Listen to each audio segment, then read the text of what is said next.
am baat bu muy tàmbali wax naan on peut faire d'une pierre deux coups waaye bu ma yeboo ne tey dañu réussir le triple maanaam une pierre trois coups mu di rahmatullahi alayhi Abdou Latif Gueye di sos Jamra en 1985 ci ndigalu sëñ Abdou Khad Mbacké daf fi sampoon benn cellule muy benn antenne Jamra parce que lépp warul concentré wu à Dakar dañ ko war a tasaare ci fukki diwaan yi ak ñeent waaye bi Latif wàccee liggéey cellule Jamra bi fi newoon dafa dem ba yàgg daal di nërmeelu voilà léegi nag ñu bëggoon ko dekkalaat waaye mu tombé que suñu camarade de combat bi de très longue date moom il avait un autre projet à caractère professionnel mooy complexe bii ngeen nekk tey muy BGK léegi nag on a combiné les deux événements tey la ko lancé officiellement bien sûr fan yëpp ça a fonctionné waaye tey mooy ouverture officielle bi et en même temps sur ce même lieu ñu daal di procéder à l'installation de l'antenne de l'ONG islamique Jamra à Touba waaye comme que dëkk bi dafa am kilifa te boo ñëwee ci dëkk bu am kilifa amuloo droit yëkkati fa benn jéego te jaaroo ci bunt bi mooy kan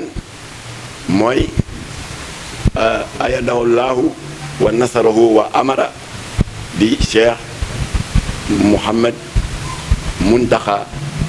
Mbacké kon foofu la ñu jaar avant may ñëw fii ñun ñii ñëpp ñoo àndoon dem ci moom tàggu ko sàkku si moom ñaan waaye ndekete il a une mémoire extrêmement vive fàttewul en 85 kóllëre gi doxoon ak moom ci Abdou Latif Gueye mooy bi Latif ñëwee di sàkku ci sëñ Abdou Khad Mbacké jàppaleem ci suñu procès avec les francs-maçons daal di ne sama jawriñ ba le toog di Muntaxa moom laa leen booleel foo leen toll ci xeex bi na ko yëg yàlla dogal tey ñu ñëw sëñ Muntaxa tey moo toog ci jal bi ñu ñëw ne ko dañu bëgg a dekkalaat cellule Jamra mu ne jox laan leen ci ndigal ñaanal naa leen ci waaye foo leen toll ci xeexu Jamra au plan national na ngeen fexe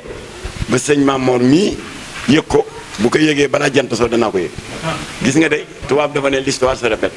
kon nag bañ jotee ndigal loolu cellule Jamra bi installé nañ ko avec la bénédiction du khalife général sëñ Mountakha avec les prières du khalife général sëñ Mountakha alors loolu waral nag on a réussi ces trois coups parce que ñun yaakaaruñu woon xéewal bi ñu sëñ bi defal tey ak ni mu ñu beralee loxo alors ñaareel ba di installation cellule bi ñetteel ba di lancement wu le cabinet d'études professionnelles bu sëñ Babacar Mboup muy BGK autrement dit loolu moo waral ma ne on a réalisé d'une pierre trois coups. suñu collaboration ak sëñ Modou Lo Ngabou mu ngi tàmbali octobre 2020 kon tey jii la officiel parce que amaguñ fi woon siège man dama daan toog Dakar mu toog Touba ñuy jokkoo bi ko góor jigéen ñi porté plainte mu toog Touba ma toog Dakar ñuy jokkoo ma ne ko yow bul wax kilifa nga bàyyi man ma xulool la moo tax def naa déclaration ne góor jigéen ñi dégg naa da ngeen di plainte Mujahid Kabir di sëñ Muntaxa sëriñ Modou Lo Ngabou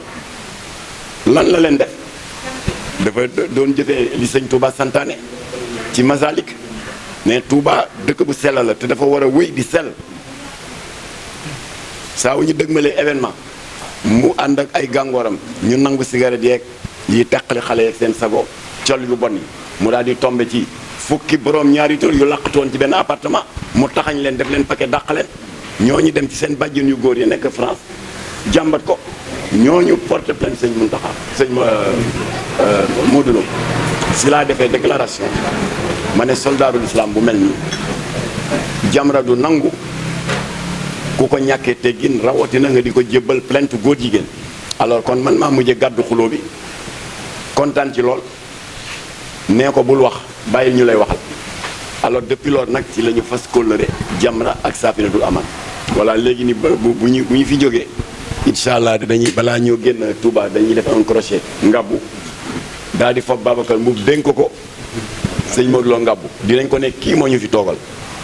boo ma gisatul gis nga kii boo gisee kii gis nga ma voilà. Bon, l'objet de notre visite s'inscrit dans la continuité des efforts d'expansion du combat de Jamra au niveau des 14 régions du Sénégal. Et Dieu a fait que, depuis plusieurs années, nous avons reçu régulièrement des sollicitations de personnes issues de la cité religieuse de Touba pour que nous puissions réactiver la cellule que Latif avait installée ici en 1985. Mais l'opportunité ne s'y prêtait pas à cause de la charge de travail et du débordement d'activités que vous connaissez bien. Alors finalement, nous avons réussi à faire une pierre trois coups. Donc nous avons combiné le lancement du cabinet d'études BGK de notre frère et camarade de combat Seigne Babacar Mboup. Nous l'avons couplé avec l'installation de la cellule de Jamra à Touba. À proprement parler, ce n'est pas une installation d'une cellule, mais c'est une réactivation d'une cellule qui avait déjà été créée par le défunt Abdoulatif Gueye. Et cerise sur le gâteau, le Khalif Seigne Muntakha nous a fait une grande faveur. On était juste passé pour recueillir ses prières et ses bénédictions avant de venir procéder à cet événement important. Mais nous avons été gratifiés par ses conseils, mais également par la vivacité de sa mémoire. En effet, il n'a pas oublié l'accompagnement de Serigne Abdoul Ahad Mbacké durant notre procès contre les francs-maçons en 1985. Et c'est justement Seigne Muntakha que le khalife général de l'époque, Seigne Abdoul Ahad, avait mandaté pour qu'il vienne aux côtés de Jamra nous soutenir dans ce combat pour défendre l'œuvre de Cheikh Ahmadou Bamba, de Seydi Hadji Malick Sy, Cheikh al-Islam Baye Ibrahima Niass et Seydina Limamou Laye. Et maintenant, ironie du sort, lorsque nous étions passés pour recueillir ses prières avant d'installer la cellule Jamra, il a tenu un propos semblable à celui que Seigne Abdoul Ahad Mbacké avait tenu. À l'époque, il lui avait dit, je te confie, c'est Moudjahid Kabir que sont ces combattants de Jamra, pour que tu puisses à tout moment m'informer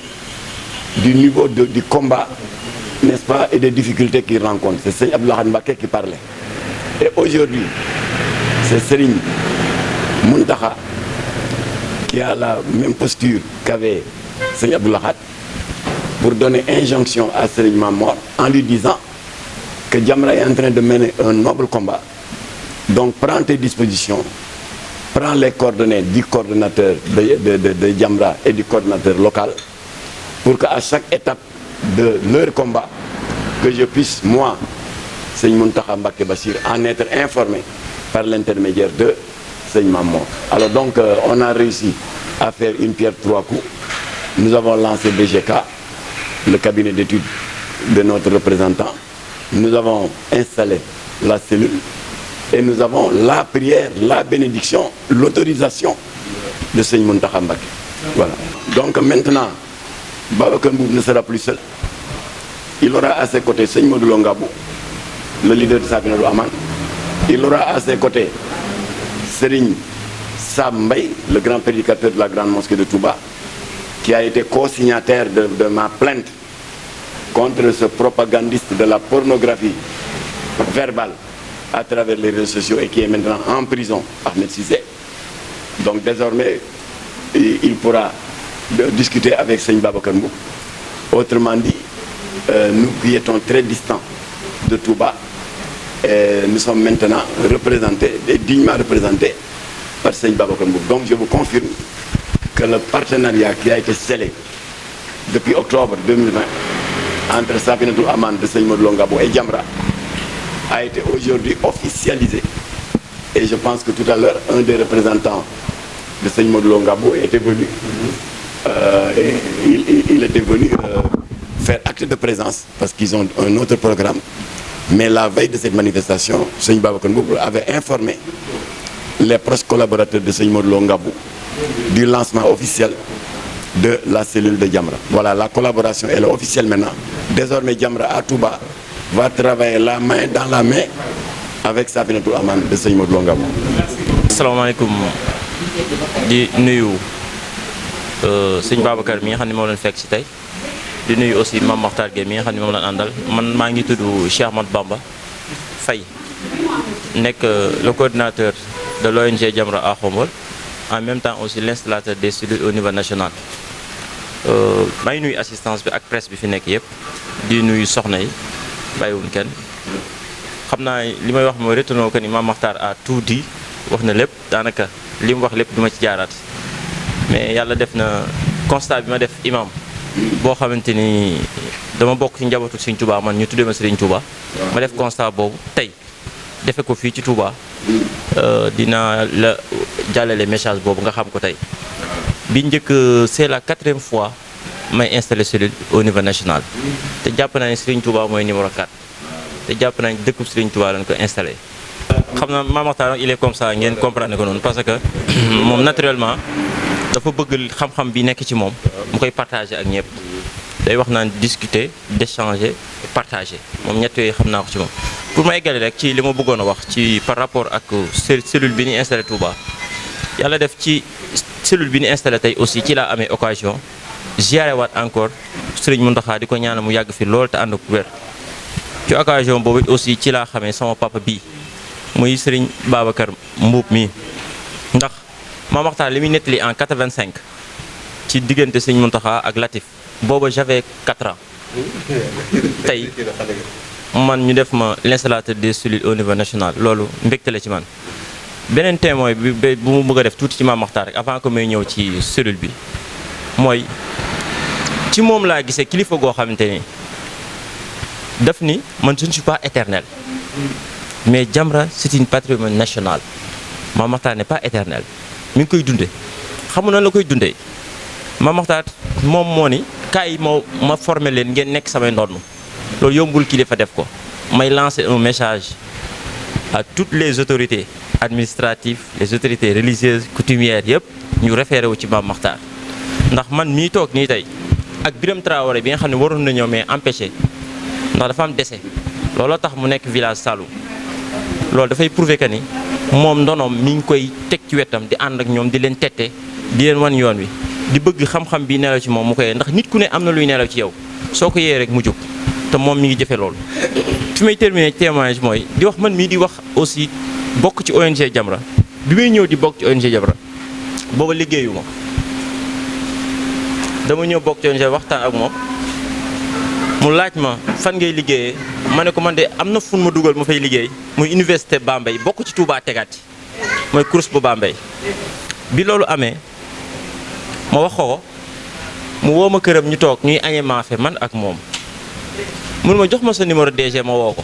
moom il a créé un emploi mooy man mii tey jël téléphone am woo Moustapha Gueye te Moustapha Gueye dafa bokk njaboot Serigne Touba bokk fii ci Touba ma koy nuyu de passage sama DG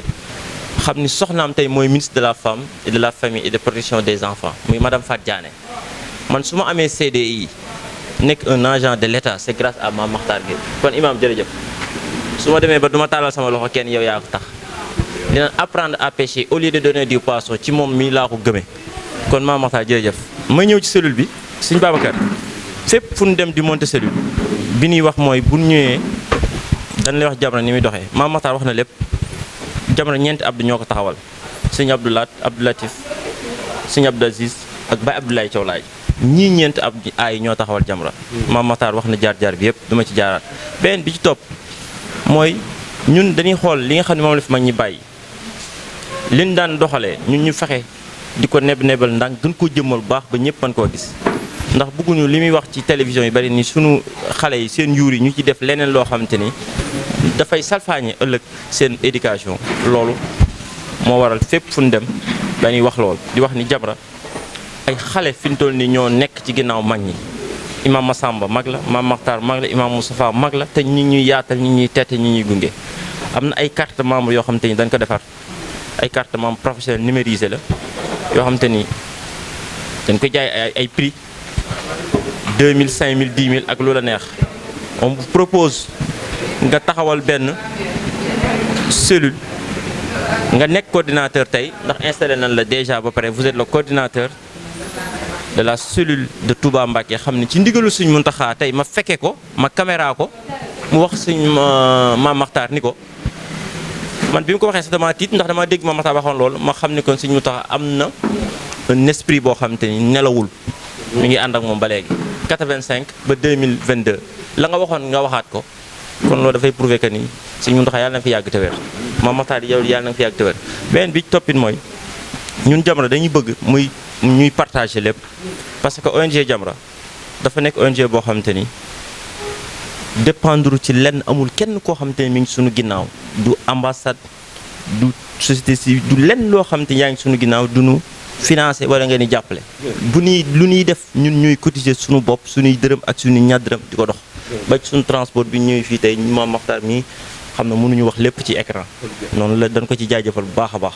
beneen bi ci topp mooy dañuy bëgg bàjjenu gox yi nekk ci dëkk yi nekk ci dëkk bi ak association des jeunes yi nga xam ñi ngi fi ba ci sport ba ci éducation ba ci santé fépp foo xamante ne gis nga ni ñi ngi fay néewal doole nit te nga mën ciy jug nga dox nga defe ko na ko Latif daan defee nga mel ni yow yaay taxawaayu Mame Makhtar taxawaayu Latif ndax man mii bu ma toogee tey jël kàddu gi ci kanamu Mame Makhtar ak kanamu délégation bi àndal nii moom li mu doon wax si ñu tax en 85 booba j'avais 4 ans tey ma jël micro toog di wax ci kanamam loolu man ndam la ci man te yow dañ la fekk jam ndax dañuy day réactivation lay doon encore parce que RDS yow mii bokkoon nga ci ñi nga xam ne membre fondateur yi ngeen boobu ma juddooguma kon dañ leen di jaajëfal bu baax di wax ni la en résumé parce que yàgg na trop di wax ni waa Touba kii mooy seen coordinateur moom mooy seen Mame Makhtar Gueye mooy seen Abdou Latif effectivement am na ci boo xamante ni sax man ak Biram bëgg nañ ko cee yokk ndax ñu ngi ciy waxtaan ci plateforme bi ñu bokk mooy administration Jamra ndax fi ñuy nasee ko noccee ñoom dañu ko bàyyee ñun léegi ñooy nas ñooy nocci léegi dañoo bëgg taxaw benn commission de discipline boo xamante ni ay mag ngay àndal ñu mel ni yow suñu gisee ay mag am na problème ndax mag moo mën a wax ak mag ndaw moo mën a wax xale kon ñi ngi jaajëfal ñëpp di nuyu suñu chauffeur bi ni àndal xam ni Mame Makhtar wax dëgg yàlla tey toogaay bi yàgg na lool ak assistance bi yëpp ñu ngi leen nuyu ak ñi mujjee ñëw sànq ñu ngi leen nuyee ñëpp journaliste aussi ñu ngi leen nuyu di wax ni Jamra nii rek lay doxee Jamra dépendrul ci lan lu dul li nga xam ni mooy suñu mooy yi nga xam ne moom lañu jox xam naa rek li ñuy ñaan mooy ngeen may ñu rek en 1 minute ñu jox suñu coordinateur nouveau coordinateur bi mu tënkal leen ko ci 1 minute su ko defee mu nuyu assistance bi nuyu aussi waa Touba ak it wax sabab bi nga xam ne moom moo tax su ko defee nag sëñ Babacar maa ngi jégalu ñëpp di jaajëfal ñëpp maam imam di wax ni sant nañu baax di nuyu nag ñi nga xam ne man ak ñoom ñoo bokk ONG Jamra mooy waa administration mooy les jeunes en commençant par Biram Traoré Mass Mboup ak Félix Mboup ak Birane Maouda ak mboolem ñi nga xam ne yëpp ñooy bokk plateforme boo xam te ñu ngi ci presque ak 240 presque jeunes yoo xam ñu ngi discuter d'échanger kon di leen nuyee ñëpp jërë ngeen jëf. mbooloo mi maa ngi leen di gërëm di leen sant tey dama am mbégte bu rëy rëy parce que depuis 2012 laa xamanteeg Mame Makhtar mu nommé ma porte parole am benn jour bu ñu gisee rek Pambay dox ko may gërëm nag Cheikh Amadou Bamba li mu wax du hasard Cheikh Amadou Bamba ñëw ci dëkk suñu Cheikh Amadou Bamba installé ma mais doo ci am regret parce que li ngeen ma yan xam naa ko xam naa disaay bi mais yaakaar naa ne yàlla dana ma ko yombal parce que Mame Makhtar xam na ma xam ko te li nga wax tam dégg naa ko li ñuy wax Jamra new look dina am Jamra new look dina am maanaam lam def baax na lool ngir baaxaayam rek a tax sollicité dara mais d'une manière stratégique man dinaa ko dox te su ma ko doxee da ngeen kontaan am na loo xam ne xaw ma ko woon muy maanaam damay installer fi benn bureau ay vice coordonnateur la charge des femmes les jeunes les hommes comité de sages après nga terminer ci un comité de discipline